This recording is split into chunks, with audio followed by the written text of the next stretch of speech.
The Nevada desert, a vast and desolate expanse, holds more secrets than most of us can imagine. Deep within its heart, according to some, lies a hidden world of classified research, where government scientists grapple with the impossible: reverse engineering alien technology. This is the extraordinary claim of Bob Lazar, a controversial figure who alleges to have witnessed firsthand the fruits of this clandestine endeavor. But is there any truth to his astonishing claims? Did NASA and the US government truly acquire and study extraterrestrial technology? Bob Lazar's story sounds like something out of a spy movie. Imagine this. You're a brilliant scientist, working on cutting-edge projects at a top-secret government lab like Los Alamos. You're pushing the boundaries of human knowledge, exploring the mysteries of the universe. Then, suddenly, you're recruited for an even more secretive project, something so classified it defies belief. That's how Lazar describes his own experience. He paints a picture of being whisked away to a remote location, a hidden facility known as S4 near Area 51. He talks about being introduced to technology that seemed to defy the laws of physics, technology that he claims was of extraterrestrial origin. It's a story that's captivated the public for years, a tantalizing glimpse into a world of government secrecy and the possibility of contact with otherworldly beings. Whether or not his claims are true remains a mystery, but Lazar's story serves as a reminder that the boundaries between science fiction and reality can sometimes blur, and that there are still many secrets hidden within the shadows of our own world. Imagine a secret facility hidden deep within the Nevada desert, so well concealed that it almost seems to vanish into thin air. That's how Bob Lazar describes S4, the top-secret location where he claims to have worked on extraterrestrial technology. Lazar paints a picture of a place shrouded in mystery, a place that could easily be mistaken for a mirage shimmering in the desert heat. He describes S4 as being ingeniously camouflaged, designed to blend seamlessly with the surrounding landscape. It was a place built to be invisible, hidden from prying eyes and shrouded in secrecy. It's a scenario straight out of a spy movie, a place where the lines between reality and fiction blur. While Lazar's claims remain unverified, the idea of a hidden facility, a place of forbidden knowledge, deep within the heart of the American desert, continues to fascinate and intrigue people around the world. This is a world where every move you make is monitored, every conversation is recorded, and even your very bones are scanned for identification. That's the kind of security environment Bob Lazar describes at S4, the alleged secret facility where he claims to have worked on extraterrestrial technology. Security was paramount.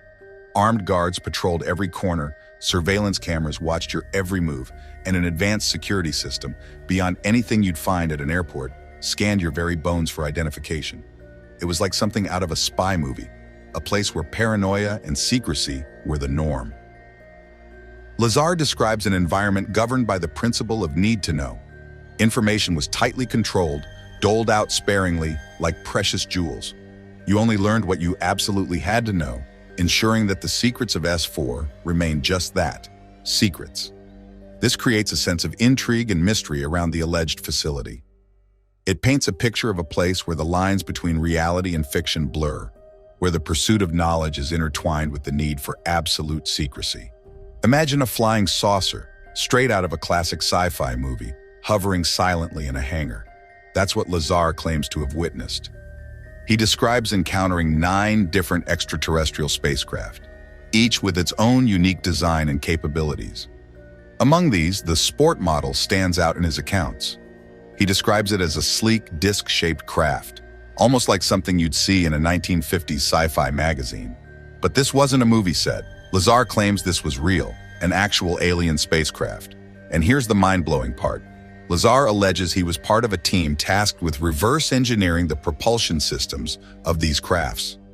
Imagine trying to understand how a technology that defies all known laws of physics actually works.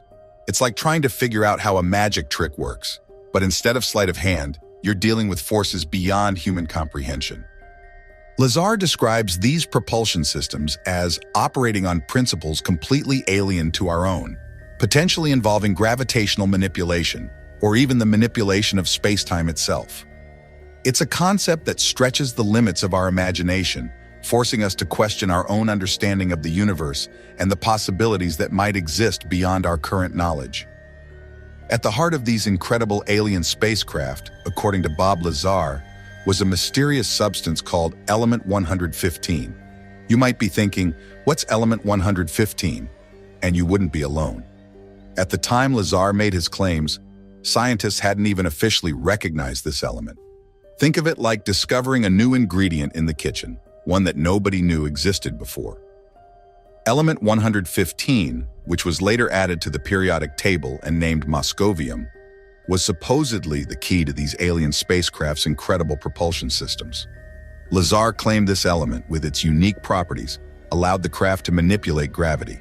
It's like having a secret ingredient that makes your car fly. These alien spacecraft, he suggests, could defy the laws of gravity as we understand them, performing maneuvers that would be impossible for any human-made machine. It's a mind-bending concept, like something out of a science fiction movie. If true, it would revolutionize our understanding of physics and open up incredible possibilities for space travel.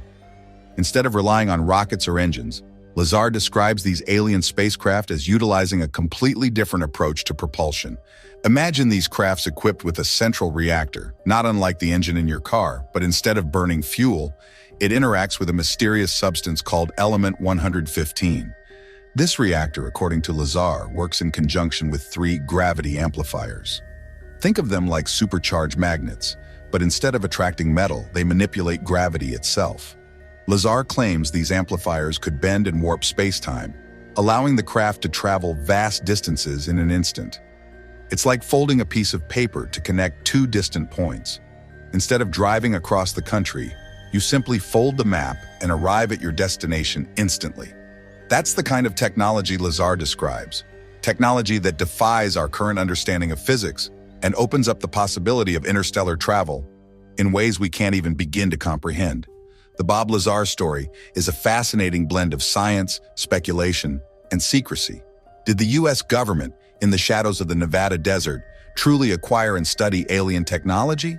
Did they, as Lazar claims, reverse engineer propulsion systems that defy our current understanding of physics? These are questions that continue to captivate and intrigue us.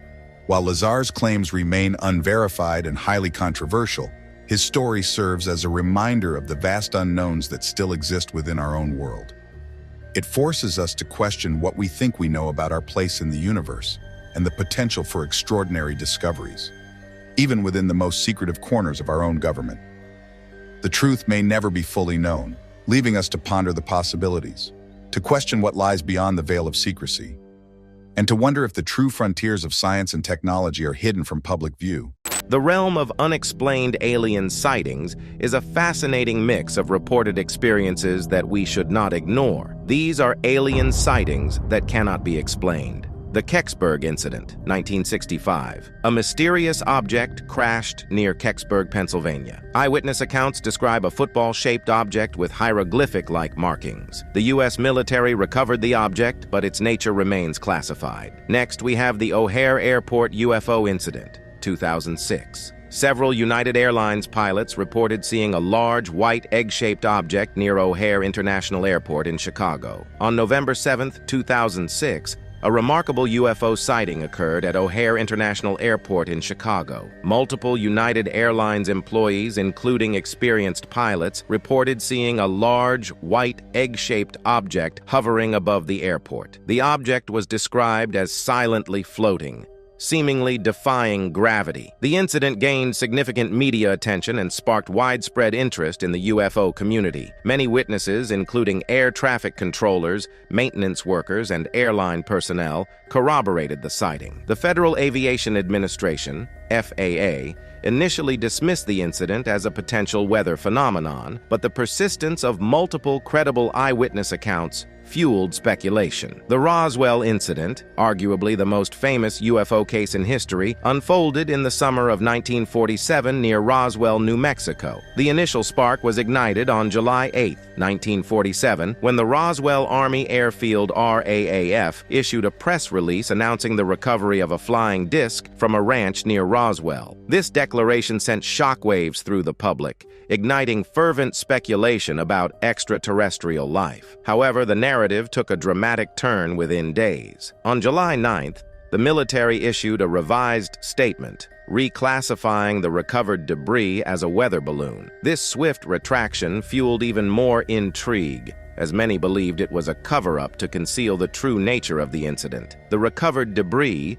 consisting of metallic and rubber fragments, was initially examined by Major Jesse Marcel, an intelligence officer from the RAAF. Marcel's initial assessment, shared with the Roswell Daily Record, fueled the belief that the debris was of extraterrestrial origin. However, subsequent investigations by the military concluded that the materials were consistent with a weather balloon. The weather balloon explanation, while official, has never fully satisfied skeptics and UFO enthusiasts. The Roswell incident remains a captivating enigma, with persistent rumors of alien involvement and a crashed spacecraft. Decades later, the event continues to spark intense debate and speculation, fueling the enduring fascination with the possibility of extraterrestrial life. Next up, we have the Phoenix Lights. On March 13, 1997, the skies above Arizona were illuminated by a series of mysterious lights, sparking a wave of intrigue and speculation that continues to this day. The Phoenix Lights, as they became known, were observed by thousands of witnesses across the state, from Nevada to Tucson. The most prominent sighting involved a V-shaped formation of lights that moved slowly across the sky. This formation was followed by a series of stationary lights that hovered near the Sierra Estrella Mountains. The lights were described as large, glowing orbs that emitted a steady reddish hue. The incident immediately captured the public's imagination, with many speculating that the lights were of extraterrestrial origin. News outlets reported on the sightings,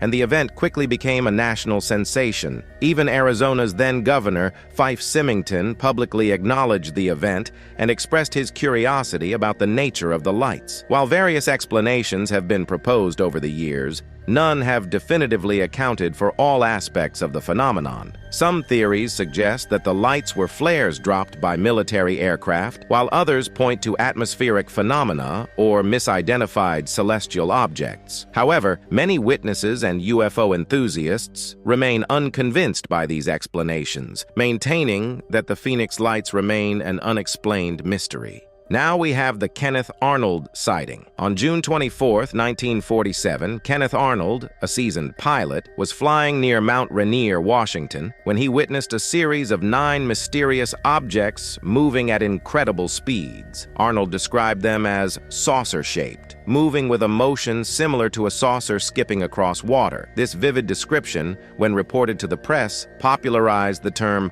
flying saucer and ignited a wave of public interest in unidentified flying objects, UFOs. Arnold's sighting was the first widely publicized UFO incident of the modern era.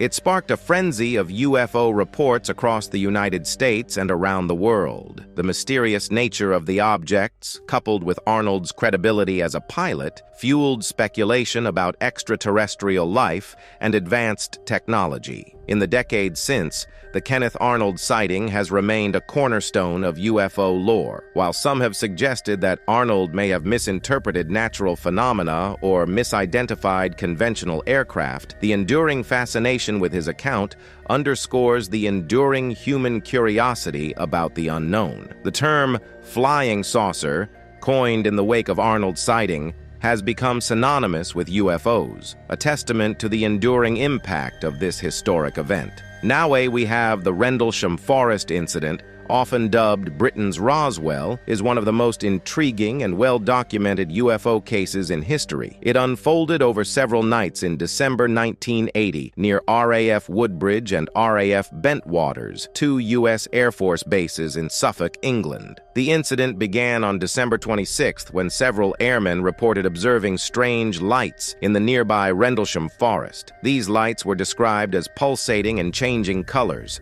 moving erratically through the trees. Some witnesses even claimed to have seen a physical object, a triangular craft with lights on its corners. The most compelling testimony came from Lieutenant Colonel Charles Halt, the deputy base commander at RAF Woodbridge. Halt led a team of investigators into the forest to examine the strange lights. He reported seeing a glowing object hovering above the trees, emitting a beam of light that scanned the surrounding area. Halt and his team claimed to have taken radiation readings in the area, which were significantly higher than normal. The following night, more sightings were reported, further intensifying the mystery. The incident drew significant media attention and sparked intense debate among UFO enthusiasts and skeptics. While some dismissed the event as a case of misidentification or mass hysteria, others believed it to be genuine evidence of extraterrestrial visitation. Despite numerous investigations and analyses, the Rendlesham Forest incident remains shrouded in mystery. The official explanation from the British Ministry of Defense attributed the sightings to a navigational light from a passing aircraft. However, this explanation has been widely criticized by many who believe it fails to account for the numerous eyewitness testimonies and physical evidence. The incident continues to fascinate and intrigue, inspiring countless books, documentaries, and theories. It serves as a reminder of the enduring human fascination with the unknown and the possibility of extraterrestrial life. From there, let's talk about the Hudson Valley UFO wave. This was a series of sightings that occurred between 1982 and 1986 in the Hudson Valley region of New York State, and remains one of the most intriguing and well-documented UFO cases in history. The sightings began in 1982 and continued for several years, with thousands of people reporting encounters with large V-shaped objects adorned with bright lights. These objects were often described as silent and capable of rapid acceleration and deceleration. What made this wave of sightings particularly notable was the high number of credible witnesses, including police officers, airline pilots, and other professionals. One of the most famous incidents occurred on March 24, 1983, when over 300 people reported seeing a V-shaped craft hovering silently over the Hudson Valley. This event, dubbed the Westchester Boomerang, gained significant media attention and sparked widespread interest in the phenomenon. Despite the numerous eyewitness accounts and radar data that appeared to corroborate the sightings, no definitive explanation has ever been offered. The U.S. Air Force investigated the incidents, but concluded that there was no evidence of extraterrestrial activity. However, many people remain convinced that the Hudson Valley UFO wave was a genuine encounter with something extraordinary. Are we truly alone in the universe? Or are we a product of a grand cosmic experiment, a result of intelligent design on a galactic scale? Today, we explore the mind-bending possibility that aliens may have played a role in the very origins of life on Earth. The question of how life began on Earth is one of the biggest mysteries scientists are still trying to solve. It's like trying to figure out how a complex machine like a car came together all on its own, seemingly out of thin air. Most scientists believe life arose naturally on Earth, but some have a more out-there idea. They suggest that the seeds of life, the very building blocks that make us who we are, might have come from beyond our own planet, from somewhere out in the vastness of space. Think of it like finding a rare flower seed in your garden, but you have no idea where it came from. Did it grow from a seed that was already there, or did a bird bring it from another garden?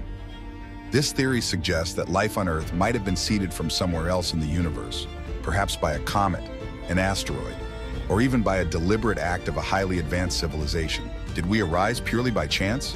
Or were we a part of a grand cosmic experiment, a seed planted by an intelligence far beyond our comprehension? Imagine finding a bottle washed up on a deserted beach.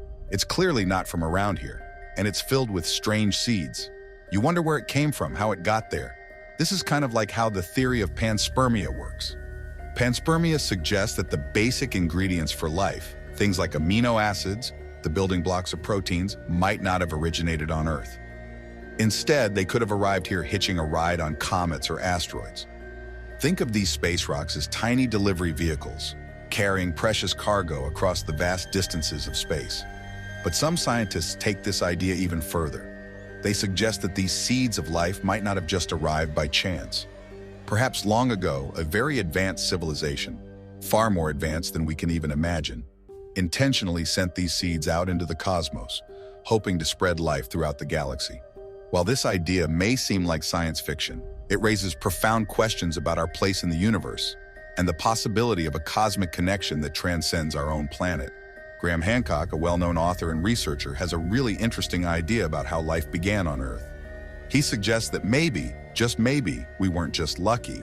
He thinks that a super-advanced civilization, way back in time, might have actually helped kickstart life on our planet. He believes that these advanced beings, who were likely around long before humans even existed, might have intentionally brought the building blocks of life, things like DNA and the basic ingredients for cells, to Earth. It's a mind-blowing idea, isn't it? It makes you wonder if we're not just a random accident, but part of a bigger plan, a cosmic experiment, if you will. Hancock's ideas challenge mainstream scientific thinking. He points to the seemingly rapid emergence of complex life on Earth as evidence that something extraordinary may have occurred. Could it be that the building blocks of life, the very essence of what makes us human, were delivered to Earth by an ancient, technologically advanced civilization? Hancock's theories often center around the idea of a lost civilization, a technologically advanced society that existed thousands of years ago and mysteriously vanished. He suggests that these ancient civilizations may have possessed knowledge and technology far beyond our current understanding, perhaps even incorporating elements of extraterrestrial influence. While his theories are often met with skepticism from the scientific community, Hancock's work has sparked fascinating discussions about the origins of human civilization, the possibility of ancient advanced technologies, and the potential for contact with other intelligent life in the universe. The Great Pyramids of Giza stand as a testament to human ingenuity, a marvel of ancient engineering that continues to baffle and amaze us today. But were they truly built by the Egyptians? Or is there something more to this incredible feat of construction? A popular theory suggests that these magnificent structures were not built by humans, but by extraterrestrials.